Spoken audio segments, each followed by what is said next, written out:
Welcome to Taste Buds. I'm Debra Eckerling, goal strategist, writer, and foodie. And today I'm speaking with Jeffrey Eisner, who's the best-selling author of 4 Instant Pot cookbooks, and his latest is Pastabilities. You know, I've been following you ever since I started my personal Instant Pot journey. So absolutely thrilled to have you here. Welcome. Thank you so much for having me. I really appreciate that. Thank you. I know your backstory, but I feel like you should share it for the other people who have not been following you so closely. So, how did you become Mr. Instant Pot? And then we will talk about how you're also becoming Mr. Possibilities. Sure. Well, I always loved to cook. It was my therapy. So at the end of the day, when I was, super stressed out from work, um, and living in the city, I would basically take trips to the supermarket late at night because everything is kind of open pretty late there, and I'd have it to myself. And I just walk up and down the aisles listening to, really bad covers of music, on the system and seeing what I could kind of, what comfort I could bring myself that evening. So I went to just rewind a little bit. I went to college for performance and also PR. So I sort of like was doing behind the scenes work at my other career as a video producer, but I always kind of had the hunch to want to be on the camera as well. So I felt like when this thing called the Instant Pot came out, because again, I love to cook and I'm always kind of on top of the latest cooking gadget. Um, I figured this could be a really interesting opportunity to try something different, especially for a device that people seem to be a little bit intimidated by because the pressure cooking label on something's a little, it could be a little scary when you hear it. Because when you think of a pressure cooker, we think of something from the old school days that looks like a torture device that goes on the stove and it has these clamps, and it's just, I'd rather not touch that. So this thing comes out like it's a completely electronic, nothing to do with the stove. A few years ago, very safe, locks itself in when it comes to pressure. And I figured a lot of people had it, but were afraid to use it. So I took the opportunity one day on my cooking journeys to make a mac and cheese in there and filmed myself very shoddily and put it on YouTube just for fun, just no expectations, just to see if people want to use their Instant Pot, and they did a search and maybe it would turn up, and lo and behold, I guess the Google gods were in my favor because I guess everyone started seeing my video, and then I kind of very quickly got a following, and I was not expecting that at all. And next thing I knew, it was just, building and building pressure, like a pressure cooker. And I started being on, getting television appearances. Then I got a cookbook deal, and it became my career. So I've been doing this for 8 years. I haven't been in a corporate job, which has really been a blessing in many ways. It's also very exhausting, but it's also, I'm doing something that I truly love for the first time in my life. Um, and I never thought when I did this, like I said, I was really just to cook, right? Like just to for my own therapy. But never in a million years did I expect people to shoot me notes afterwards saying, Jeffrey, like your cooking has changed the way I am able to function in the kitchen, or something is as emotional as them saying my spouse of 50 years recently passed, and I had to learn, and they did all the cooking and I had to learn how, and your video saved me. And it's like things like that that I'm like, all I did was seek out to just show a mac and cheese, and that is the greatest reward I could ever receive, is something someone telling me something like that. And it's the fuel that keeps me going at the end of the day, because like I said, it can be exhausting, but when you get things like that, it feels like, how do I stop? How can I stop? Oh, well, and Yeah. I've mentioned this before in my kickoff column for Taste Buds with Deb. I mentioned that your mac and cheese is the first thing I ever cooked in my Instant Pot. Oh, how And funny. And it is a game changer. You put in ingredients and then do things, and then Right. you are rewarded with a meal. So once I was able to logic cooking, Yeah. that was my gateway. And now I am this food writer and podcaster. Who knew? Isn't life amazing? Everything's very unpredictable, and I think a lot of it has to do with a passion for something, if you believe in it, and how you can set yourself apart a little bit from all the other people doing it. But also, there's also a little bit of luck in there too, because there are a lot of people out there trying to do the same thing.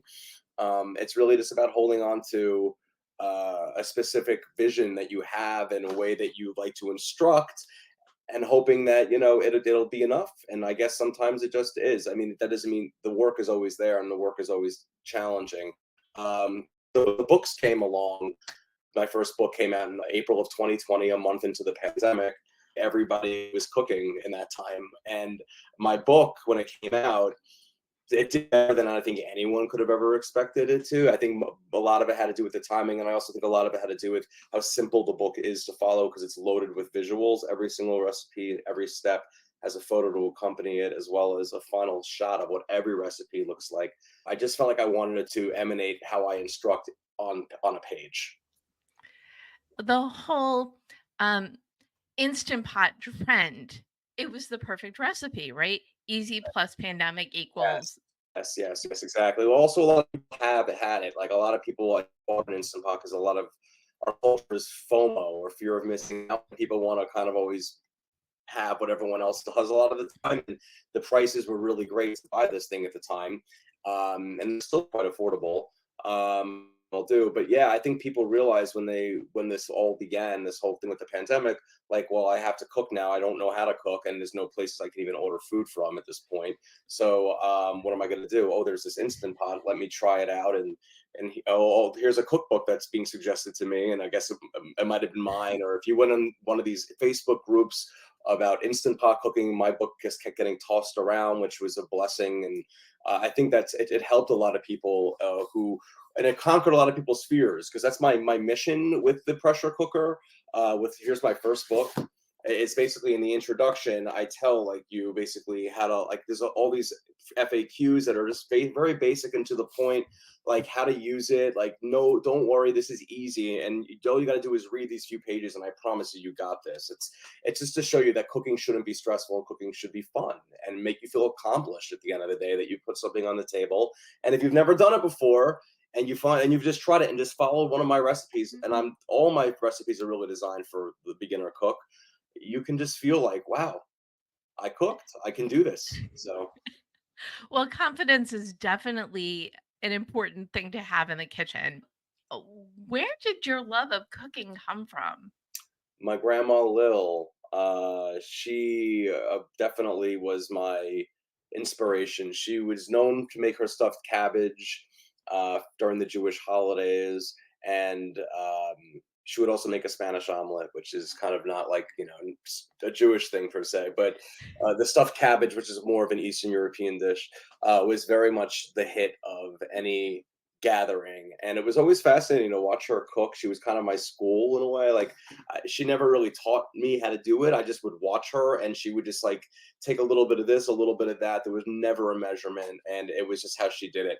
So I always thought, in a different sense, that there should always be measurements in a way. If I'm going to write a cookbook or something, you need measurements, and because a lot of the times I will see in a book, like, boil some water for a pasta and then add salt, and then later on in the recipe, it'll tell you to reserve a cup of that pasta water and then add it to the sauce. Well, if you're not telling me how much salt I was supposed to add to the water, and then I'm adding a cup of that to the sauce, what if I added a ton of salt or not enough? And it kind of this makes things askew. So I was always, to counter my grandmother, I always said to myself, if I ever did this, I'm going to use measurements, because I just feel like it's the easiest way to have something totally foolproof, versus her being her own free spirit in the kitchen.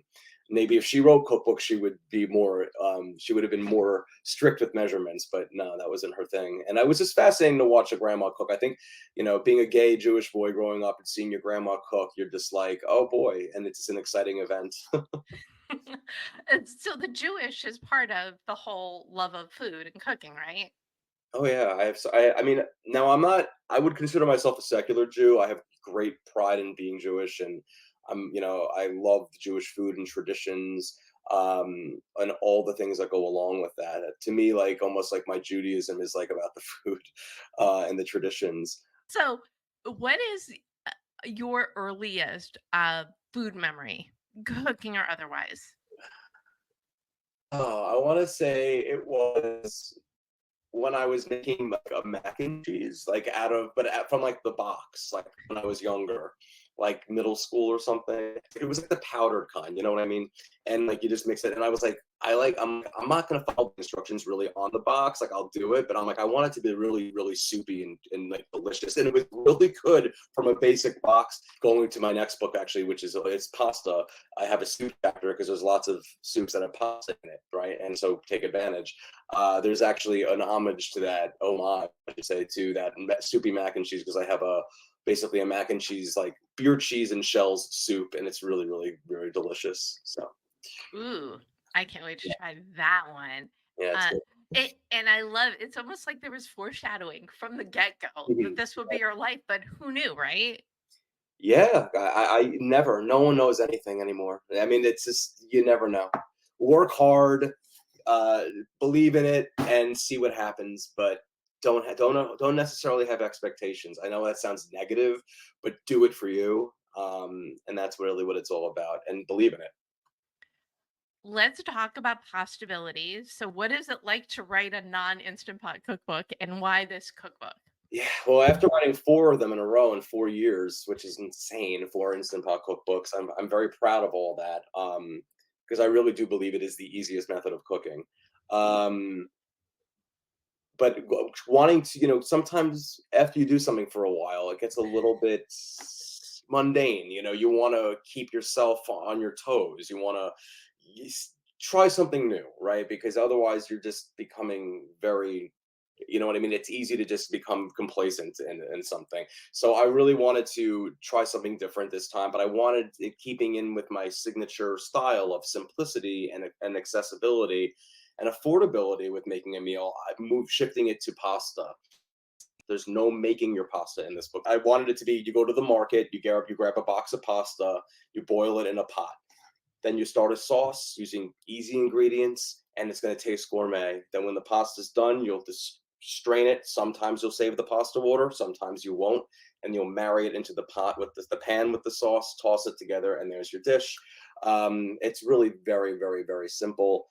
And my techniques are a lot of them are my own. I don't really like if you're a trained chef who went to culinary school, I have the utmost respect for anybody who does that, but they might look at my style and be like, "This is not what I was trained to do."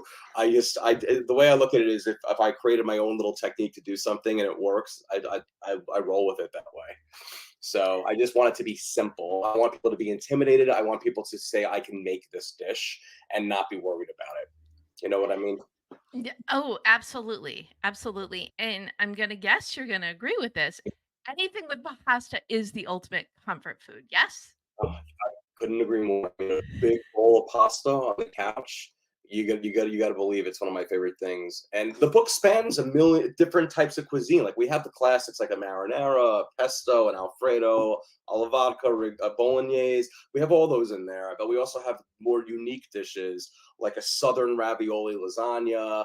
We have like lemon poppy mascarpone pasta in there, like things that are just like in my head. And then listen, I got Jewish pride. I had to touch on some Jewish dishes that incorporate pasta, like something called Kasha Varnishkes, which are essentially bow ties with buckwheat groats and caramelized onion that you typically saute in schmaltz, which is rendered chicken fat, or you could use vegetable oil if you don't have schmaltz, something like that to a kugel. So anything that incorporates like, noodles or pasta, I try to throw into this book. And I wanted to really represent a whole span of the globe in here. It's really a hodgepodge of everything in this book. Well, but isn't that also what pasta is? Is you could put like anything on it and it's Yeah, yum. it's so true. It's so true. And you could have it hot, you could have it cold. Because if we have a pasta salad chapter in here, and if I have leftover pasta, I'll totally eat it cold. Like, you know what I mean? There's so many possibilities. Just think of all the possibilities. You gotta love a good pun too. Yeah. I love to share recipe with the episodes because I don't think it's nice to make people hungry and not give them homework. So, what recipe do you want to share? Which, if you go to jewishjournal.com/podcast, you will get the recap and the recipe so you could have fun with. I'm gonna guess it's gonna be a pasta recipe.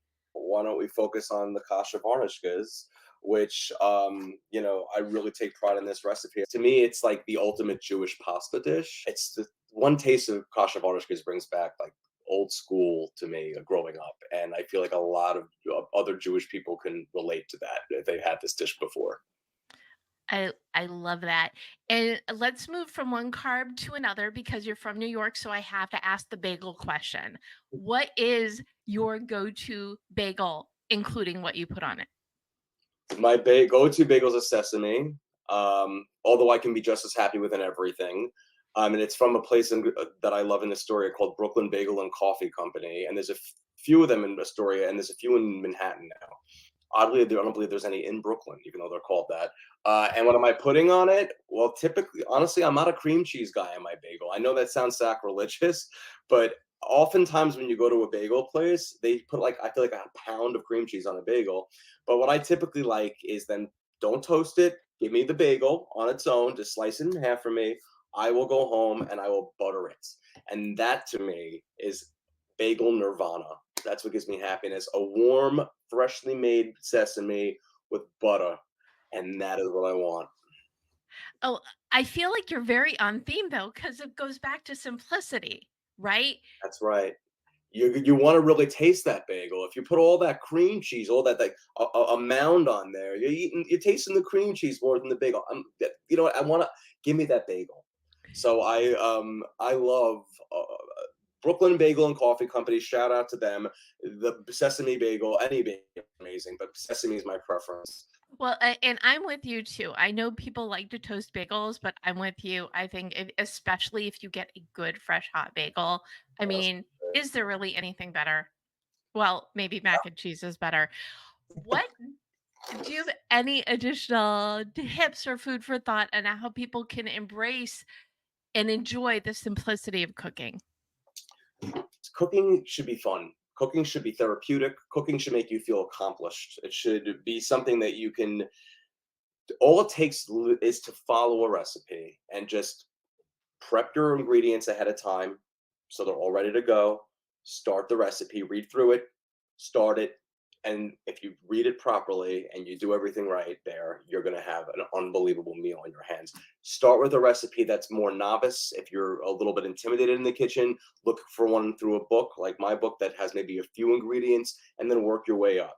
It should not be hard. And at the end of the day, if it is a disaster, there's always pizza or something of that nature. You know what I mean? Or something delicious that's easy. But cooking should not be stressful. It should be fun, and anybody can do it. Yes, and just have that pizza delivery number on your fridge just in case. Yeah, exactly. You can't answer mac and cheese. Do you have an absolute favorite dish because we know you love your mac and your cheese? Uh, my favorite dish, and I'm trying to keep it in the kosher realm here. That's something that's fair there.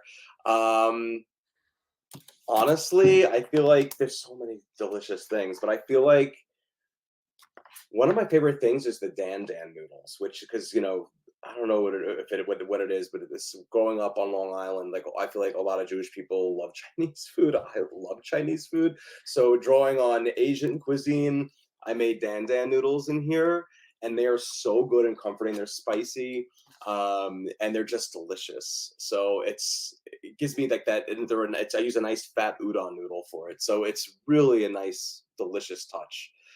It's meat free, it's dairy free. Um, so good. Do you just not do dessert because it's like the counter to all the pasta or No, I mean, with the kugel actually is very desserty in this book. It's practically like a Jewish cheesecake because it's loaded with egg noodles and it's in this very sugary, delicious, cream cheesy, cottage cheesy, like batter. Then once we bake it, it becomes this unbelievableness, and then we put this incredible sugary graham cracker top, like almost like a strudel on top. So that is very desserty. So if you want, so technically there is a dessert in this book because I would call it that. I actually did toy with the idea of doing a pasta dessert chapter, but I think we all agreed, me and like the publisher, we were like, I don't know how that would fly, like to do something like that. I was considering like a chocolate sauce pasta, but that's like, nah, you know what I mean? Like there are maybe one day down the line I'll play with certain things, but no, but a kugel is definitely would fall to me in the dessert bracket. I love that I asked your favorite dessert and it's still a pasta. So It is. great. I literally, who I will bring a kugel sometimes to like a gathering because it's like, why not? Like, you know what I mean? It's like, it's a just a different, unique dessert, and you don't have to just have it during certain times of year. Why not? You know? And I've heard that people like savory kugel, but for me, unless it's sweet, it is not a kugel. How Yeah, I I'm roll. with you. To me, it's always. See, I'm the opposite with matzo brie. A lot of people like it say it's sweet, and I like my matzo brie savory. So it's there's always a little bit of a debate, you know. I, this should be our biggest arguments. Sweet, savory, kugel, I'm with matzo you. brie. Make these be the worst of our problems. Yes, indeed. Y- Absolutely. What final food for thought do you want to leave us with? I would just say that food in general is fantastic. It makes life delicious. It makes life good. You could have had the worst possible day in the world, and all it takes is a spoon or a forkful of something delicious to turn it all around.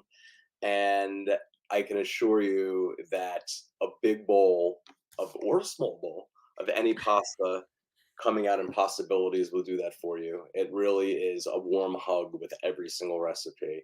And I really feel like at the end of the day that like you said, everyone has so many different opinions. We live in a world where there's a lot of headbutting. We're all human, and I guess that's how it works. But I feel like at the end of the day, if we can sit down at a table and put certain things aside and enjoy a meal with each other, things can be really beautiful. So that's basically my final word on food, and I know a few recipes that we could put on the table to take our minds off of other things and enjoy a delicious meal together. How is that for marketing my book? Right, just keep showing it. It's great. Thank you so much, Jeffrey Eisner. Where can people learn more about you and follow you and learn how good, yummy, and easy cooking can be? Oh, thank you, Deborah. And they could find me at pressureluckcooking.com. That's pressureluckcooking.com or facebook.com/pressureluckcooking. Same with YouTube, subscribe, and Instagram at Pressure Luck Cooking. Just, look it up. That's where you can find me. And it's been a real pleasure. It's always really nice talking to somebody who has a passion for food and you're just a very, very bright ray of light, and it's been a pleasure chatting with you. Oh, thank you so much. I feel the same. As I mentioned before, you've been on the wish list since I started the podcast. That's sweet. And I love that the conversation, at least I feel, exceeded expectations. So Aw, thank you so much, Jeffrey Eisner. Thank you for tuning in to Taste Buds with Deb. Don't miss an episode. You can subscribe on iTunes, YouTube, anywhere you get your podcasts. And as I said before, you can go to jewishjournal.com/podcast to read the articles and get the recipe that goes with each episode. And you can learn more at tastebudswithdeb.com. So, food is joy. Bahasta is joy. Bahasta and food is joy. Yeah, something like that. Until next time, bon appetit.